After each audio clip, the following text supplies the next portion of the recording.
कंकड़ाहाटरे गीता जन्मवार्षिक पालन होती जयंती पालन होती समस्ते उपस्थित अच्छा भागवत प्रेमी उपस्थित अच्छा आम अंचल खुशी खबर गीतार प्रचार प्रसार हम एवं सनातन धर्मर प्रचार प्रसार हम एवं आपण मैंने गीतार कृष्णकर जो बाणी गीता प्रति प्रमोद भाई नेतृत्व में आज कार्यक्रम होती कंकड़ाहाट प्रमोद भाई आमर कंकड़ाहाट ब्लॉक सभापति अच्छा आमर ओडिशा साहित्य परिषद अखिल भारतीय साहित्य परिषद सभापति अच्छा नेतृत्व में कार्यक्रम होती आम समस्त सहयोग करूँ सफल होती या पर वर्ष आहरी व्यापक हम लोक भल पाइबा एवं राज्य सभापति आसते जिला सभापति आसते आमर अखिल भारतीय साहित्य परिषद समस्त उपस्थित थे सभ्य समस्त उपस्थित थे कार्यक्रम बहुत भल लगे धन्यवाद। गीता यज्ञ आयोजन करते यार उद्देश्य है समाज जो विशृंखलित आचरण आस्ते आस्ते हो सनातन धर्मर केमती मूल मंत्र समस्त पाखे पहुँच सनातन धर्म आम जो समाज को जो वार्ता देता अतीत आउ थे कि पुनर्स्थापित कर सुचारू रूपे समाज को श्रृंखलित कर जो प्रचेषा कर आज से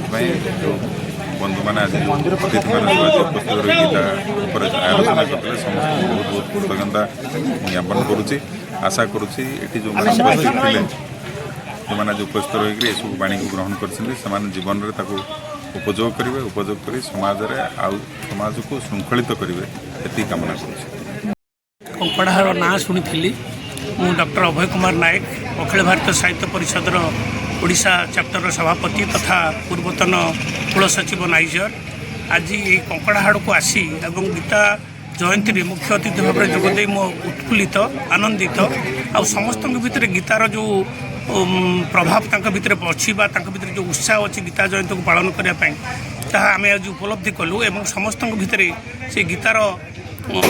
माने भाव संचारित हो जहाँ को आम जीवन संविधान बोली कही था भगवत गीता को ता समस्त भीतर केमती प्रतिफलित हम ता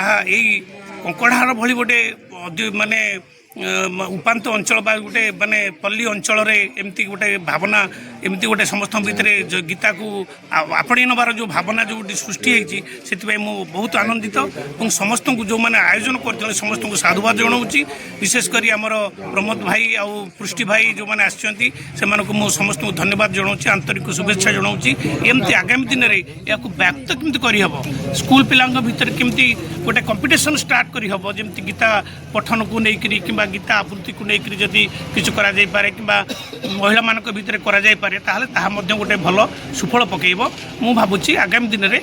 कर्मकर्ता माने ए दिगरे मध्य दृष्टि देबे आउरी थरे समस्त को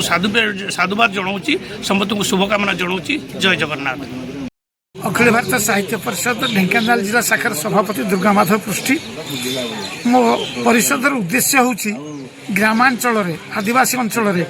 भारतीय संस्कृति भारतीय साहित्य एवं भारतीय परंपरा को उज्जीवित कर रखिबा हम अनुष्ठान लक्ष्य से दृष्टि कंकड़ाहाड़ भली गोटे निपट रूराल अंचल आज गीता यज्ञ आयोजन करा एक सफलतार शीर्ष में उपलब्धि करिछि एवं घरे घरे गीता पूजन गीता पठन ए परामर्श देई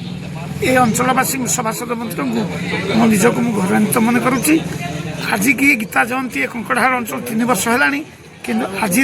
अद्भुतपूर्व सफलता केवल जिला कर्मकर्ता भाइस चेयरमैन बीडीओ एवं आमर जिला बीजेपी सभापति एम सहयोग यह संपूर्ण सफल होती तेणु तृप्ति लाभ करुच्ची ए पदक्षेप आगू आगू स्कूल स्तर आरंभ कर कॉलेज स्तर पर्यंत जारी रहिबो। आपण मान गणमाध्यम को अनुरोध करुच्ची यार प्रचार प्रसार आपण मैंने आमको सहयोग करते।